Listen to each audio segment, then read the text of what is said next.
give a few minutes to allow the attendees to join, if there are any.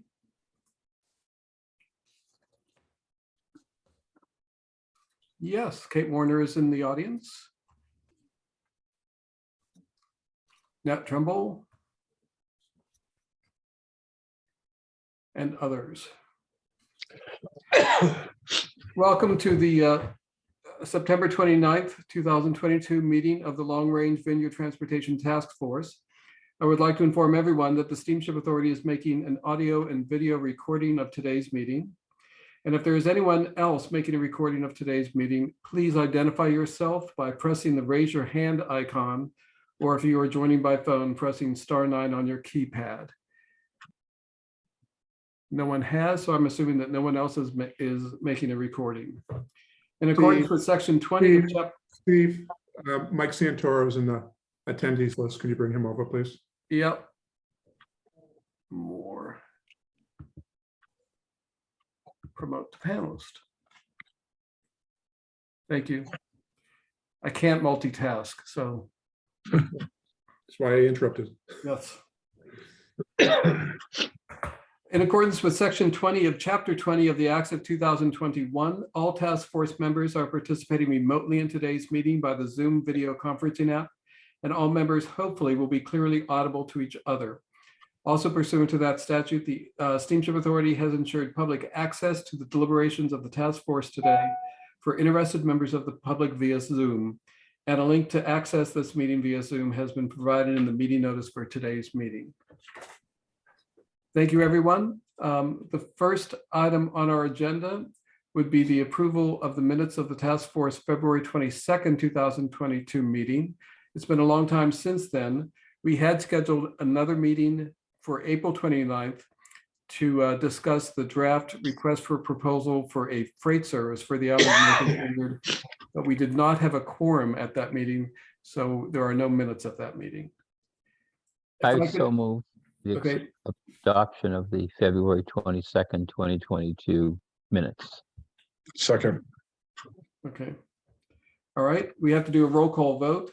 Mr. Brathwaite, Brathwaite, aye. Mr. Brown, Muted.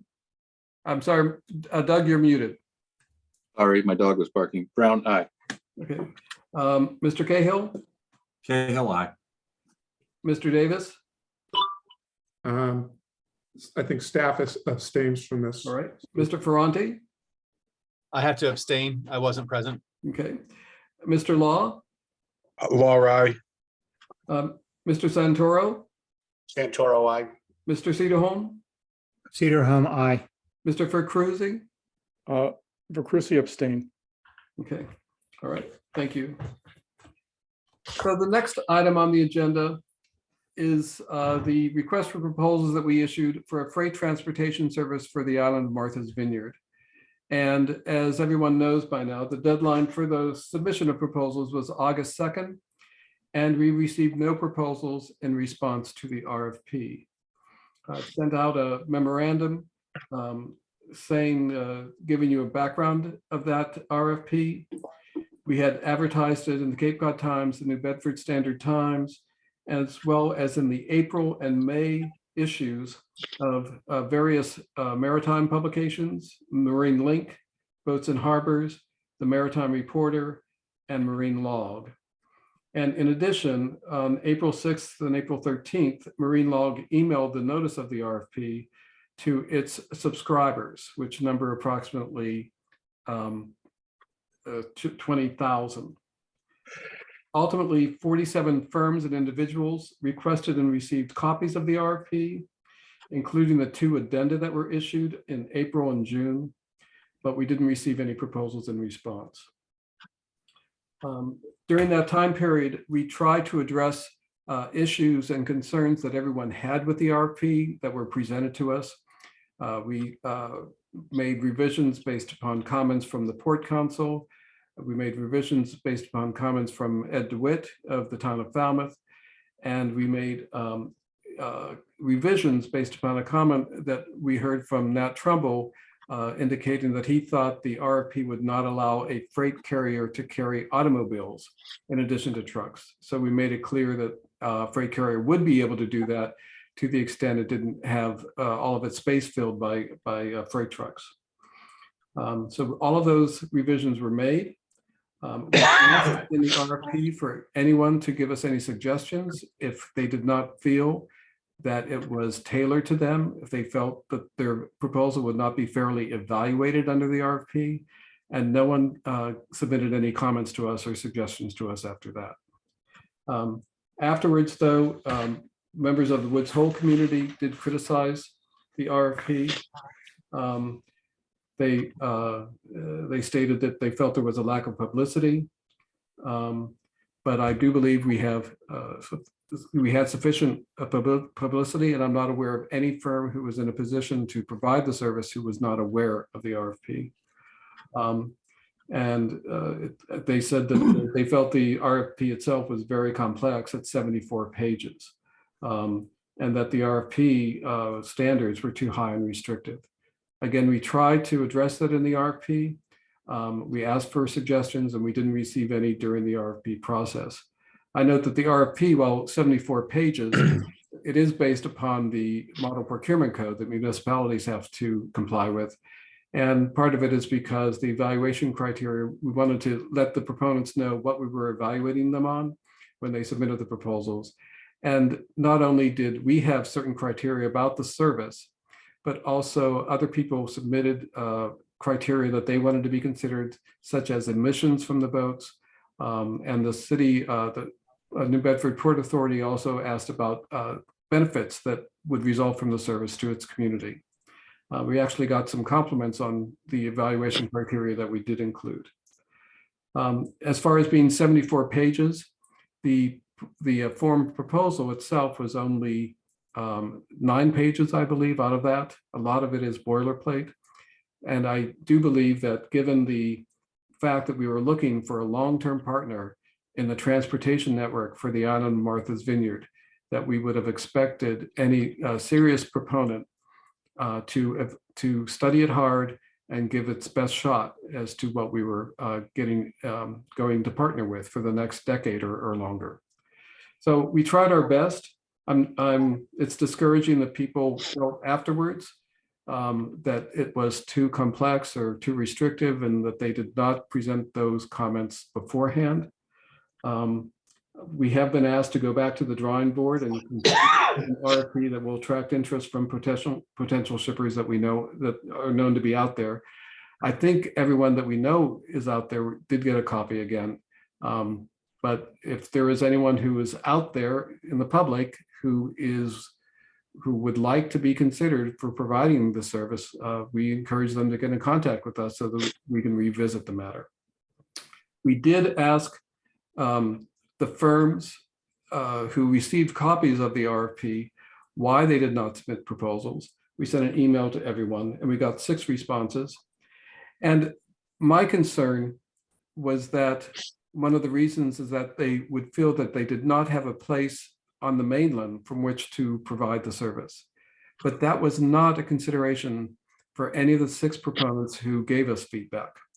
Instead, one of them said they felt it was too far outside its core business.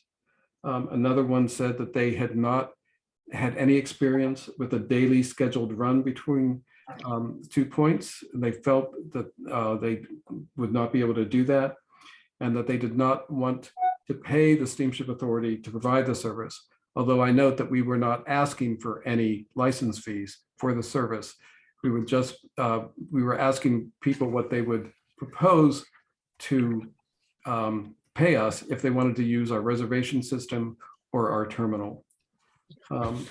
They also said that they may be willing to provide the service if they were paid to provide it, in addition to receiving the consumer ticket revenues. But again, a subsidized service was not part of the RFP because that's a global regional issue and not one for the Steamship Authority. Others felt that there is also a competitive demand for vessels by offshore wind developers. Another proponent, prospective proponent, said they didn't submit a proposal due to multiple aspects. They have other capital expenditure projects They have significant high operating costs, personnel constraints. They thought that others would underbid the service using newer vintage offshore supply vessels. And ironically, the next person who submitted a feedback said it was originally going to use an offshore supply boat to provide the service, but found that the initial outfitting cost would be prohibitive. So they were outguessing each other, it appears. There was one proponent from Quincy who thought that the distance from Quincy would not be realistic.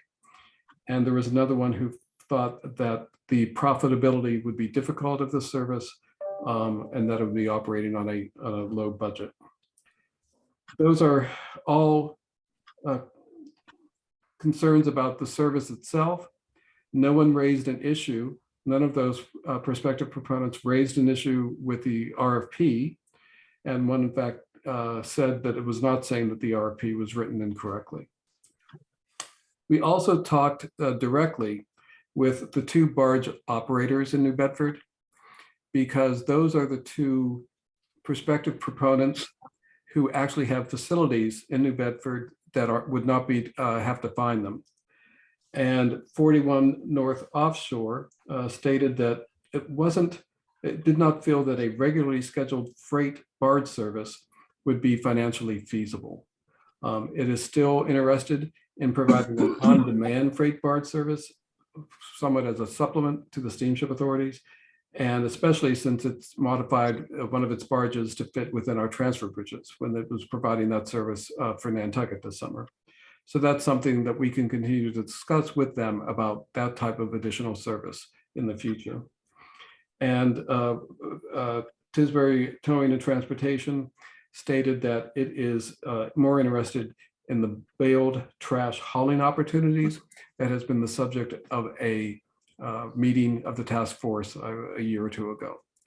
And that's something also that I would point out, that Vineyard Towing and Transportation does not need a license from the authority in order to provide. That's something that Tisbury Towing would be able to discuss and negotiate with the refuse districts themselves and with others. They have the facilities, they would have to get the equipment, and that is something that would be an island issue more than a steamship authority issue. So that's a very long report on the status of that RFP. We do have coming up, we do have a RFP issued with proposals due next Tuesday for consulting services to develop a strategic plan for the Steamship Authority. That may be a way to fold this into those services that are going to be provided by that consultant to talk about where we go from here.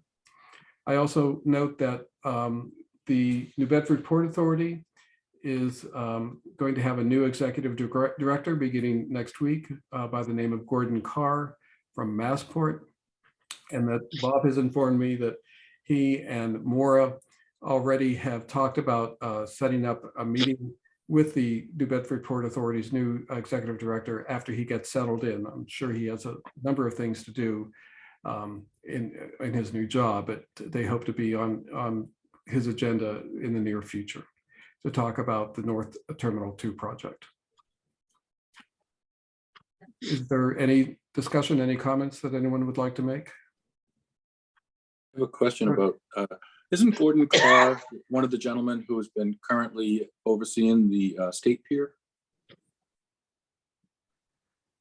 I don't know. The state pier is not run by Massport.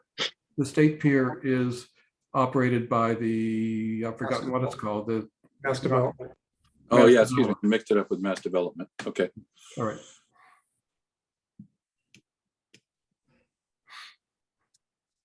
Okay. I don't have a question, Steve, but I just thank you for summarizing that for us, because I think it's very helpful to me, and I'm sure it's helpful to the others as well. Thank you. We try to do our best. Our concern was that without the availability of a mainland port facility, that people would not be interested. It's even potentially more concerning that people didn't list that as a reason, that they listed the profitability of it as being questionable and it being a low budget operation. I think that points more in the future that this is really a regional issue, that at some point, you're going to have to, if you're going to have an alternative service, it's more, we're going to have to get a source of funding for this, because it's not fair. It's not fair to the Vineyard to have to fund all of this for a regional problem, and it's not fair to the Woods Hole residents to have to bear the burden of only one route. So it's something. Yes, Doug. Steve, I was going to bring up exactly that. I think, we do have a big problem with, the RFP not being successful at all. And I don't have high hopes. I would say that North Company there sounded interested in doing some work. I'm encouraged that Ross is still interested in hauling trash. But what I would love to see is maybe this task force draft a letter requesting assistance from our legislators, Mr. Fernandez, Mr. Vieira, and Senator Moran, asking for ARPA funding to do, I don't know if it would be practical to suggest that they relocate the transfer bridge that's at the state pier, because that probably has to be moved anyways to rebuild that bulkhead. Maybe if we could get a cost estimate for relocating that to that small property, I don't know if it's worth it or if there's a better property, but I'd like to come up with a cohesive plan that we can present to include Mayor Mitchell, our legislators, and say we need ARPA funding to develop the site, whether we use that old transfer bridge or something new. I don't know if the site warrants a new piece of equipment, but maybe we could salvage the old one and get some funding to subsidize at least the first 5 years of operation. And then I think if we had a source like that, then the Steamship Authority could organize the tickets, whether or not it would include Steamship Authority buying a new vessel with also ARPA funding possibly, or maybe just to get the infrastructure in place so we could offer a more attractive RFP. So I definitely think there's room for subsidy in the government. And I think that the New Bedford freight service should be subsidized so it can be less expensive, because it's the only way that it's going to catch on, because it takes longer to get there. So if it's not less expensive, why are people going to start trying it? But I think once they've got a history of starting to use it, and if it's a little less expensive, maybe it'll be attractive. I don't disagree with you, Doug. What I would suggest is, because that site that you're talking about, the North Terminal 2 site, is owned by the New Bedford Port Authority. I think the first discussions we have to have are with the New Bedford Port Authority about that. It would be presumptuous for us to say, oh yeah, we're going to come in and take over the site from you. Absolutely.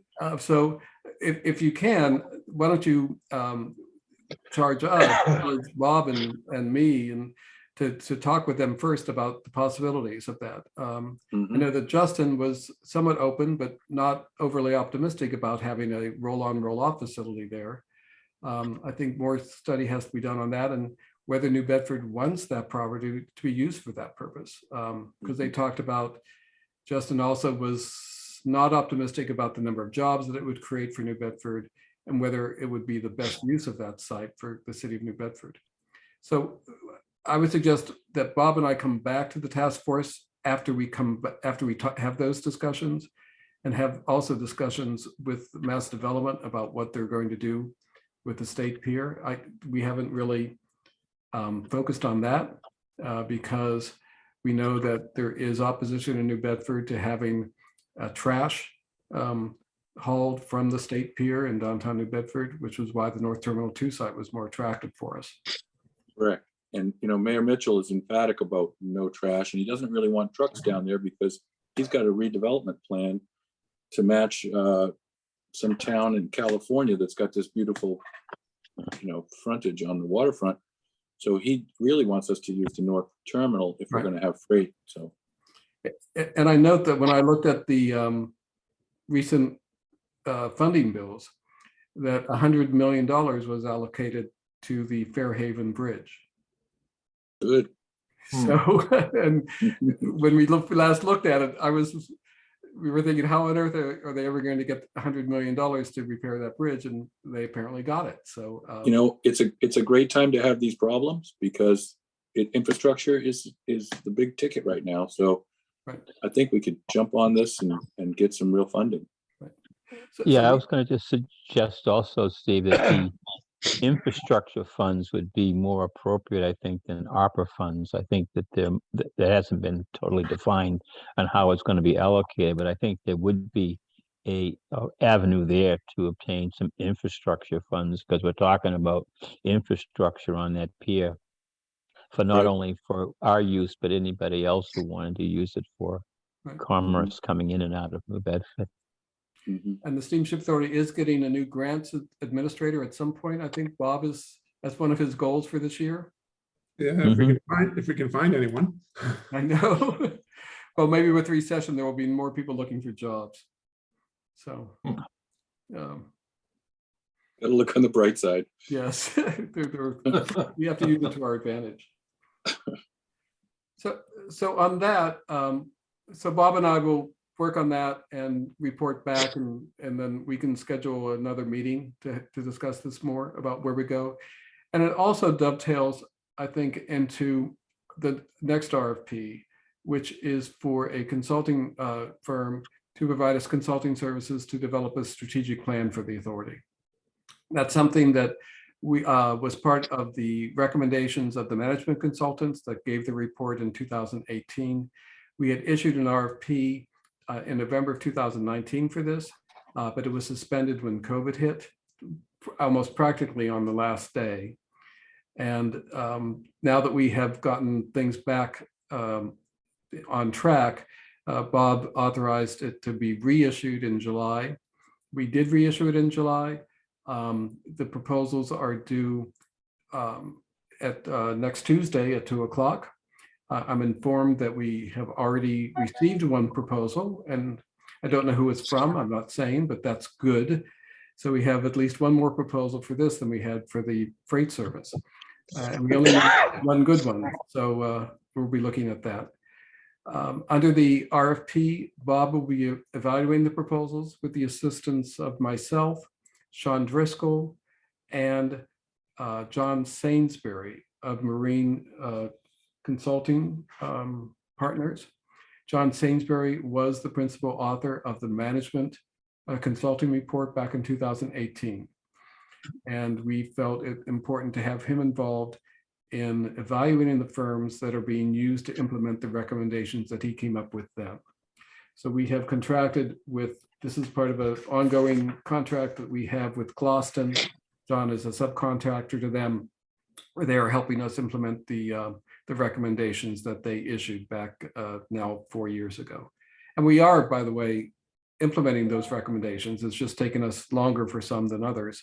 And this is one of them because of the financial impacts and the extraordinary circumstances of the pandemic.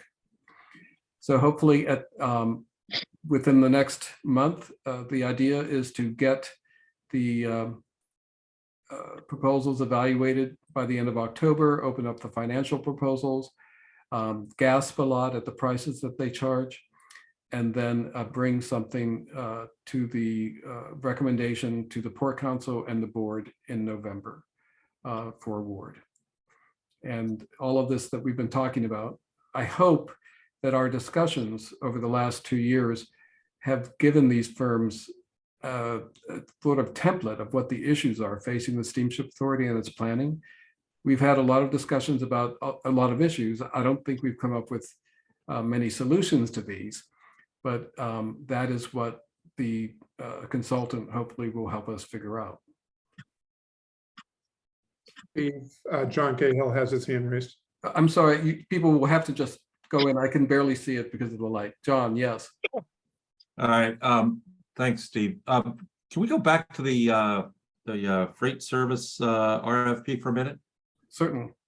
Sort of building on what Doug Brown had to say is, an idea that I had thinking about today's meeting would be to, or can we create, and maybe we have to get Mark and Bob involved in this, but create a business case of what it would really cost a freight carrier to run a successful service, so that we can look at the numbers. As part of our group, we should know, when do we reach a break even, or when do we reach profitability? How many freight trucks will that take? So, we'd be better off knowing what those numbers are. We could share that with anyone that we talk to. whether it be a subsidized effort or a private endeavor. I don't know if anyone else has any comments about that, but We will I have certainly no need to, idea what it takes to build a successful service. we certainly need to know that before we can ask for any funding. Exactly. Right. So Don't- I think in that regard, it would be a matter of, using the assumptions on our payroll costs, for instance. Right. But those could differ from, different operators with different, different plans. We include enabled body seamen on board our freight boats, for instance, and the COI doesn't require it, but we feel it's a better practice. Someone else with another boat, they may just be using deckhands. So those costs can vary greatly, but we've done the analysis a couple of times. It's been a couple of years since we threw together what the cost would be for us as a and then it's the revenue projections on what it would take to be able to match those costs.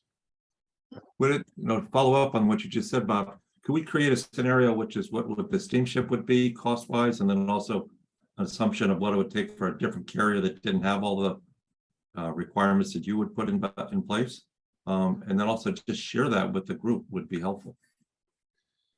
Great Because I idea. have no idea, we're talking millions of dollars, how many millions of dollars does it take on an annual basis to run a successful service? And then that should equate to, what does that cost per freight carrier to bring that one truck over in order to reach those numbers? Right. Go ahead, Doug. Yes, I'm sorry. Are the records still available for the freight service that was run back in 2000, 2001 timeframe? We could extrapolate from Yeah. that, maybe. Yep. Well, unfortunately, their operating costs were their information. We paid them a charter amount. So that was much more than what their operating costs were. So I don't know whether we have their operating costs, but we can reconstruct that based upon the COI requirements. And then the Commonwealth of Massachusetts Employment Department has average wages for each position. Pretty much. They have them for masters and pilots, and they have them for able-bodied seamen and I believe for ordinary seamen. So we can see not our wage rates or benefit rates, but we can see what the average one or the median one in Massachusetts may be.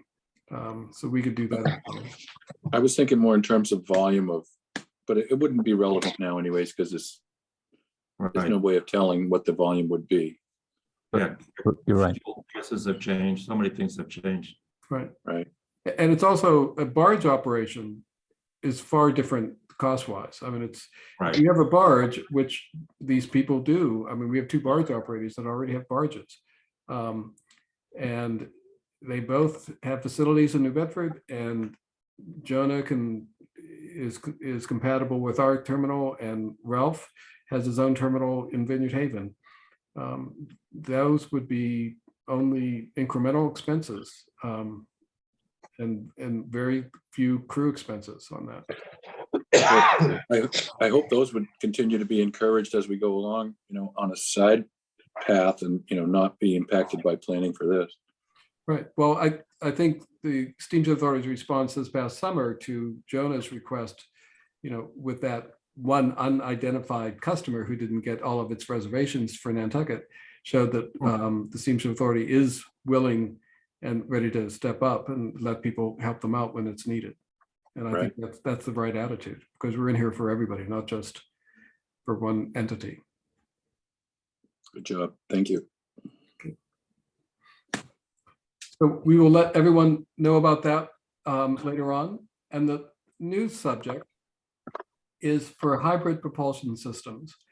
And you may remember the Steamship Authority earlier this year, or maybe even last year, but it got a report this year from Elliott Bay Design Group on hybrid propulsion systems for the Steamship Authority. And it's, let's say, a challenge, a significant challenge in the future in order to convert all of the diesel and emissions to a hybrid propulsion system that will use electric, which is necessary in the long term for climate change concerns and to reduce emissions to zero emissions by the year 2050. thankfully, Kate Warner and others at the Martha's Vineyard Commission, she's the energy planner for the Martha's Commission. They have looked at that study. They have a number of issues and questions about it. And having read the report, they are extremely cogent questions and good concerns. Bob already has given their letter to Elliott Bay to respond to and to see what it is. And we have Kate waiting in the wings. I see her. I'm going to bring her to give an introduction on the subject. We think that this is an important subject for long-range planning for the Steamship Authority as to how to go about this significant challenge of trying to reduce its emission levels. And so without further ado, if I'm able, I was able to do it for Mike Santoro. So hopefully I'll be able to do it for Kate.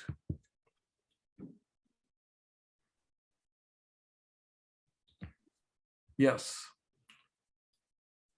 Kate, you're on, but you're still on mute and you have. There you are. Okay. So I had a talk with Steve the other night, and what we agreed was that I would just make some brief comments today, and then the whole team could come for a more in-depth discussion with the group. So I thank you for having me. I am the new and first energy planner at the Martha's Vineyard Commission. I have a long history in the energy world. Steve reminded me that he remembered me from putting solar modules on the Steamship Authority terminal in Vineyard Haven. I think that was around 2003. So in my role at the commission, I was part of a team that prepared the letter and list of comments about the steamship's propulsion study that was done by Elliott Bay Design Group and KPFF, the same consultants who have worked with the Washington State Ferry System and many others. I'm just going to give you a few thoughts today to get you going on this, and then I hope that we can set up a meeting in the not too distant future so our team can discuss our comments with you at greater length. So these are broader comments that I wish to make. Basically, what I'd like to say is that the entire world is moving away from fossil fuels and toward electrification for all energy use. This is a time of a paradigm shift. It is not a question of if the Steamship Authority will need to transition the vessel propulsion systems, but when. It behooves the steamship and our islands to plan for this so that absorbing the costs of the transition is doable, and so as to meet the state's required zero emissions goal by 2050. I've heard a few comments when I went to the Board of Governors meeting the other day that I would like to respond to. The technology at this point is moving beyond cutting edge. The Danish ferry, the E-Ferry Ellen, has been operating since August 2019. It can carry 200 passengers and 30 vehicles, and it can go 25 miles. It's 195 feet long. This is a little shorter, but similar to one of our freight boats. It was said to have been 40% more expensive to build, but operating costs are 75% less. In December 2020, the Washington State Ferries prepared a list of electric and hybrid vessels in use or underway. And this is what they wrote. The list of comparable vessels was limited to roll-on, roll-off passenger ferries between 15 and 550 cars. The majority are double-ended car ferries. As the number of hybrid ferries is rapidly expanding, this list is not exhaustive and will soon be out of date. The Norwegian ferries operating on Norwegian fjords, either all electric or hybrid. The Norwegian Public Roads Administration predicts that by 2022, there will be more than 70 battery-powered ferries operating on Norwegian fjords, either all electric or hybrid powered. A recent article about Washington State Ferries conversion states there are currently 101 battery-operated car and passenger ferries in operation worldwide, with a further 76 under construction. So this is not new. And just to clarify about the propulsion system types for each vessel, hybrid means operates on both engines and batteries, utilizing the engines to charge the batteries. Plug-in hybrid typically operates solely on batteries, utilizing shore power to charge the batteries. Engines are installed on the vessel, but typically not in use.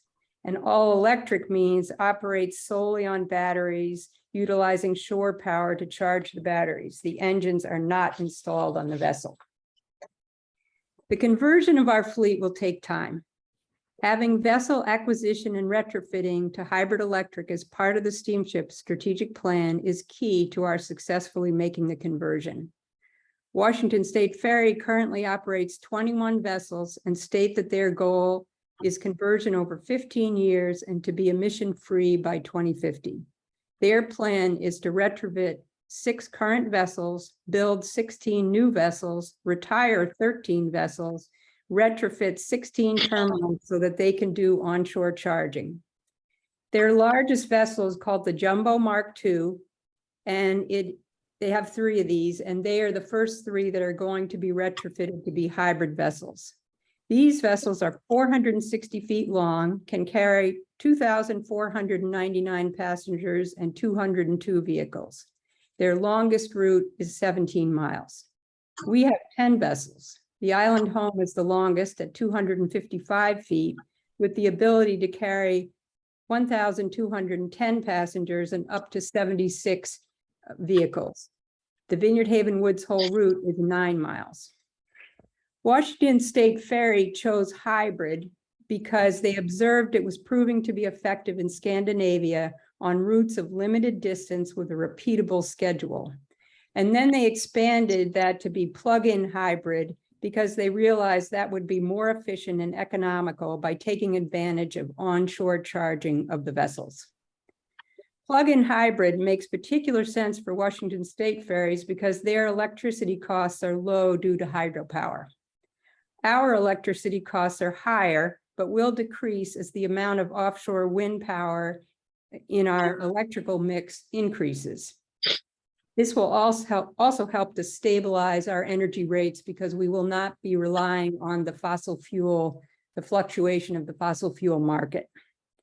By contrast, at Tuesday's Board of Governors meeting, it was stated that our fuel costs are increasing 69% for diesel in the 2023 budget, going from $2.37 a gallon to $3.93 a gallon. So one of the things about the report is that there's a little bit of a static comparison to do with diesel prices and electricity prices.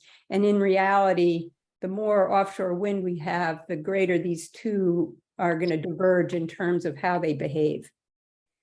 A group of knowledgeable vineyarders and one from Falmouth who are experienced in technology adoption, financial analysis, project planning, and evaluation have assisted the Martha's Vineyard Commission in reviewing the studies referenced above, as well as similar assessments in the United States and Europe.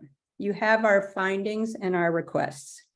We are hoping, as I have discussed with Steve Sayers, for a meeting as soon as possible to specifically focus on the propulsion study and next steps to make it as valuable a document as possible as we all move forward in this era of climate change. And we hope that vessel acquisition and planning will be a significant component in the steamship strategic plan. So I'm not going into the 10 items that we had on our list because Steve felt that you didn't have enough time to really look at everything in preparation for this meeting, but I certainly can answer any questions if anybody would like to ask any. And Kate, my suggestion is that you and I work with the Steamship Authority staff and also with LAFA first, in order to get them to respond to your questions and the observations you made about their study, and that we work with that. I'll talk with Bob. Bob and I have a meeting tomorrow on another matter, and he and I will work then in order to figure out how to proceed with that with Elliott Bay and you, and to put you in touch with them, your group in touch with them, and to work those out. And then at that point, I think we'll be able to work together to have a presentation for the task force with the Elliott Bay's response and going forward with something which I hope will be a joint idea is how we proceed. I think that would be great. And one thing I would say is that the Washington State Ferry people are very willing to talk to the Steamship Authority. They don't want to talk to me, but they do want to talk to the steamship. Okay, great. They're very willing to share information about what they've learned with the steamship. And I certainly can pass that the operations person's name on to you, Steve, or to Bob, and you can go with it from there. I think they have, you know, a lot to say at this point, and their vessels are larger than ours, and their system is larger than ours, and I think we can learn a lot from them. Right. Doug, did you have, yes, could you unmute yourself first, though? Yes, thanks, Steve. So I was going to suggest also that I think this electrification is a great idea, and I did attend a seminar, or whatever you call it, a presentation about the operation of these. And seems to me, from what I've learned, is the Vineyard is a great candidate for the plug-in model. So I would wonder if you would consider consulting with like Citizens Energy or one of these solar providers to look at the Steamship Authority site and figure out whether or not it's a good candidate for parking lot solar, because I think that would be a great thing to have planned. You could probably get a plan from the solar developer and put conduits in before you do paving. The reason I suggest it is because our town has a current policy of only considering ground mounted or parking lot solar when it's time to repave. So you've got a great opportunity coming up where you could cover that whole site with solar, which might help with the plug-in. Okay, That's thank my you. I idea. think one of the challenges of the Vineyard Haven site is going to be it's low. And when you look at the KPFF plan, the question will be raising things up because of storm surge. I was thinking more of the Falmouth site because it's getting scheduled for redevelopment. Oh, I thought, I may be wrong, but I thought we were putting some solar panels at the Woods Hole terminal. Are we not? Or has that changed? I've been out of touch. No, there's solar panels and geothermal, and the project is still estimated to be a net zero energy facility when it's all said and done. But I think Right, but I was- the KPFF study though showed that in terms of there's not enough power in the grid to be able to be charging our vessels directly from the grid. It'd have to be some sort of combination of battery storage on the site in order to rapidly charge the vessels. And Well, that's what I'm saying.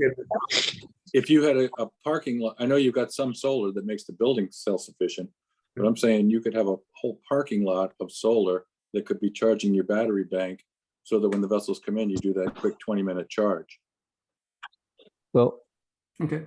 that's an option. I just wanted to point out that the two new boats that the vessels that have just been acquired lend themselves, both of them have huge capacity below deck for battery storage. So I think that those being converted to hybrid in the near future would probably lend themselves pretty easy to have happen, because each of them have two 8,000 roughly barrel containers on either side and below deck. So that's a lot of battery storage, and therefore having the engine or converting the engine to the hybrid engine, as was just described, would work fine with those two vessels right now. I know when you look at converting the existing boats, you don't have necessarily all of the battery storage capacity necessary to maintain the charge for the periods of time. And I would be interested, when we talk to the Washington State or others, what are they using for battery storage, and what kind of engines are they using, and what type of seaworthiness you need for the boats to be going back and forth. I mean, the Nantucket run is how many miles? 9 miles, they take. Is it 9 or 10, Bob? I thought it was 7 or 8. 7 or 8. Yeah. Nantucket 7 or 8. So it would work there. So that's my, I think that, what's Nantucket run? The Nantucket Yeah. route is. No, the Vineyard run is 7 or 8 miles. And right, I was talking Nantucket run. What's that, Bob? 26? 26. So that would be pushing it, and on the Yeah. current configuration to capacity for the going back and forth. But if it's Yeah. charging as it's going along, then it's using its battery power half the Mhm. time, a third of the time, so it would reduce fossil fuel. Well, if I could, the hybrid is a great idea for the Nantucket run, because you're right that the plug-in, it's too much, too far. But the emissions are only reduced 7 or 8%, which means that your fuel costs are only reduced 7 or 8%. So it's not that great a bang for your buck. Whereas the Vineyard run, being just a few miles, could easily be the plug-in. I'm not saying it's going to happen overnight, but I'm just suggesting that we do a path of parallel planning to work toward that as a goal, at least for the Vineyard run. Right. I mean, this is going to require a lot of planning as part of, I mean, I think the Washington State, when I looked at their website just after Kate and I talked, or right before, their budget for this is $4 billion. They're a much larger operation, but it's going to be extraordinarily expensive. We will have to get lots of grants. Again, that grant administrator, we're advertising for you now. Come on down. And it's also only one aspect of what the Steamship Authority is going to have to do to address climate change. The Vineyard Haven, as Kate mentioned, is going to have to be elevated. The Nantucket terminal is going to have to be elevated. We're going to have to see what else is out there. The Woods Hole terminal, you can see that elevation is higher now than it was before the construction project. So it's one expensive element of a much larger project that is going to take a lot of planning in order to do it correctly. Kate? Kate had her hand up. I just wanted to address one thing Bob said. Bob, one of the reasons for the battery storage, and if you connected with Casco Bay, I think they could show you their studies on this, is that you don't want to draw power off the grid when the rates are the highest. So one of the values of the battery is to allow you to draw off the battery when the demand charges are the highest, so that you can save the steamship money. You mean lowest? When it's highest, you don't want to draw off the grid, you want to draw off the battery. Right. And charge the battery at night when it's cheaper. Okay. Yeah, and I've had discussions with Casco Bay, and then I think the KPFF study had also indicated in terms of the off hours charging of the batteries Mhm. as well. So that was already an element in this.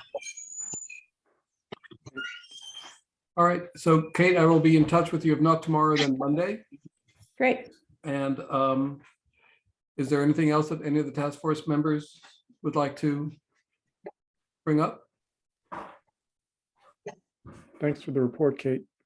Yeah, thank you for having me. I think it's exciting. It's expensive, but it's exciting. And I mean, one thing we have in our favor, it's Washington State has to bring shoreside infrastructure to 16 terminals. Right? We don't have that. So that's a plus. It's just extraordinarily intimidating. That's all. To be frank, and hope you aren't taking that the wrong way. We have to face it down and address it in a responsible way, but it's an extraordinarily intimidating.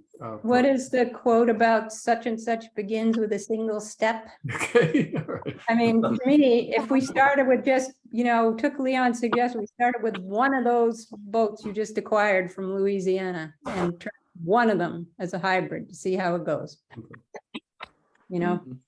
What is it? Starts with a single step. I can't remember.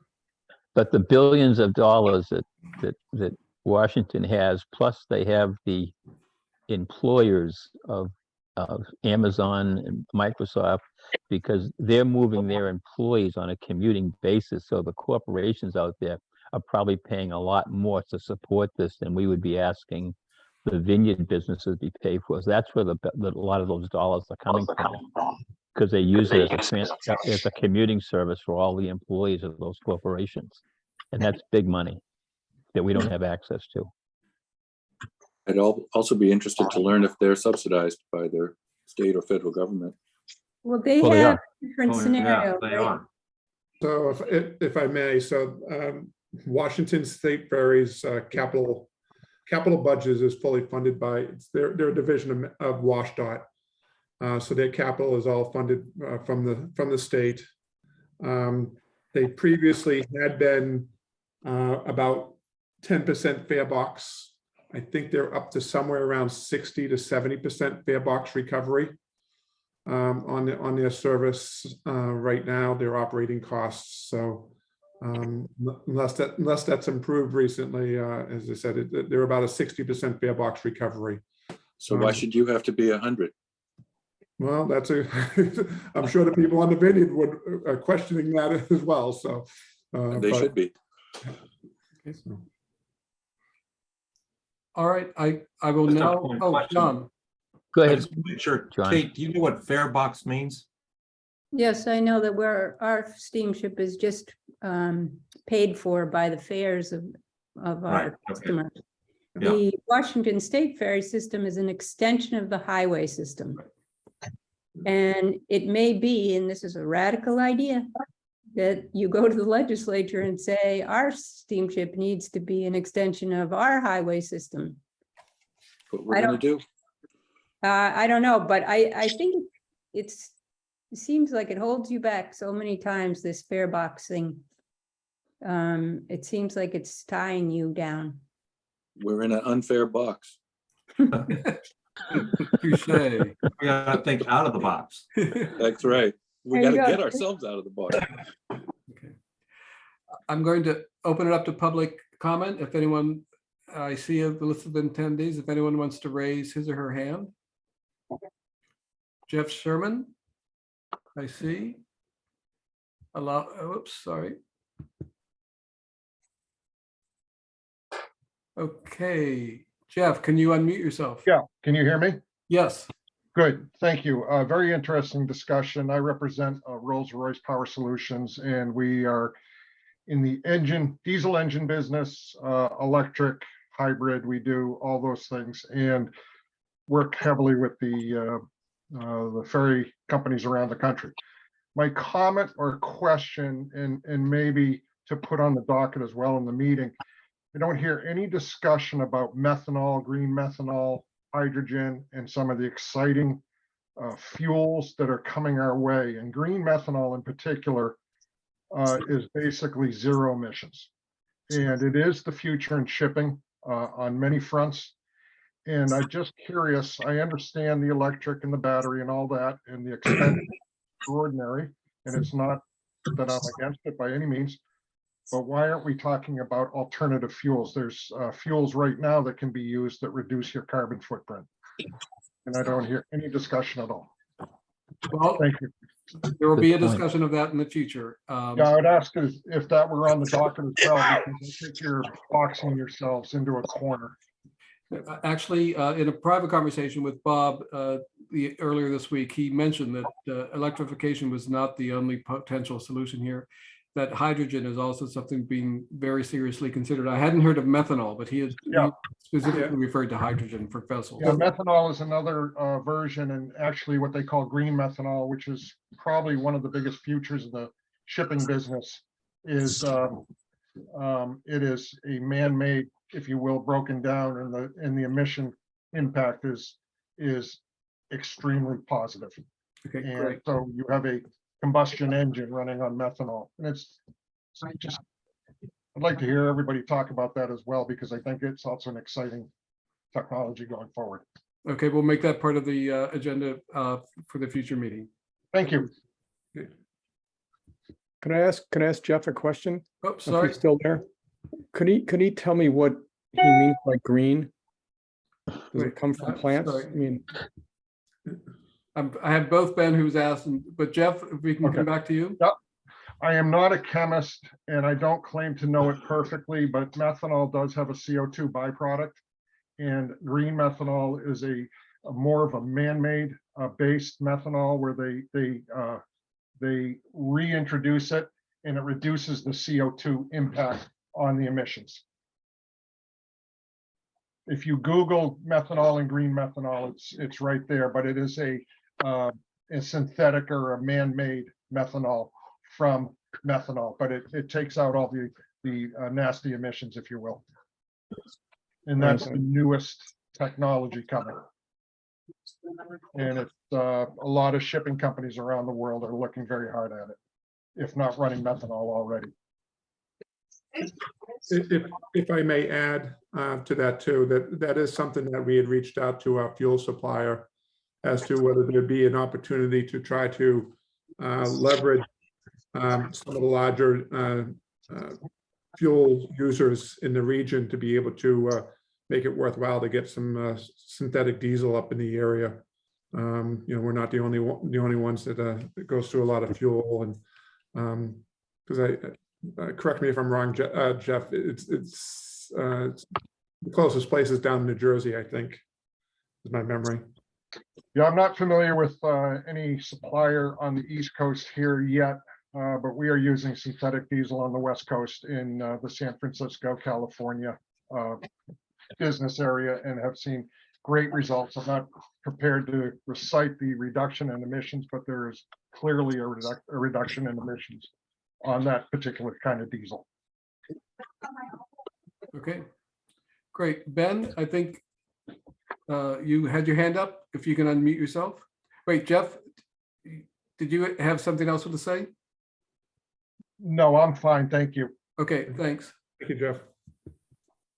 Thanks, Steve. I don't know if I put my hand up. I'm actually in another meeting. I was just trying to listen in as much as I could because this is a great start to what is going to be a long conversation. And I'm glad this Steamship Authority and this group is starting to focus on this. So, hoping for more fruitful future conversations, hopefully not too far out into the future.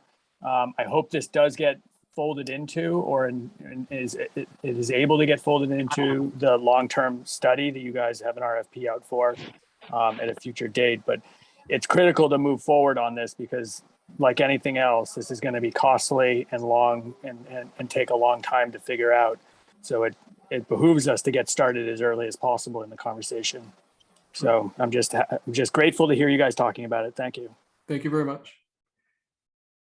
And that's it for the public. No other hands are raised. Therefore, we will get back to you after I talk with Kate and after we get with the other RFPs and give a suggested time and date for the next meeting. So at this point, may I have a motion to adjourn? Before you go, do you want to ask if the press has anything, questions? Rich's, I see Rich's on the. Well, I figure they're part of the public.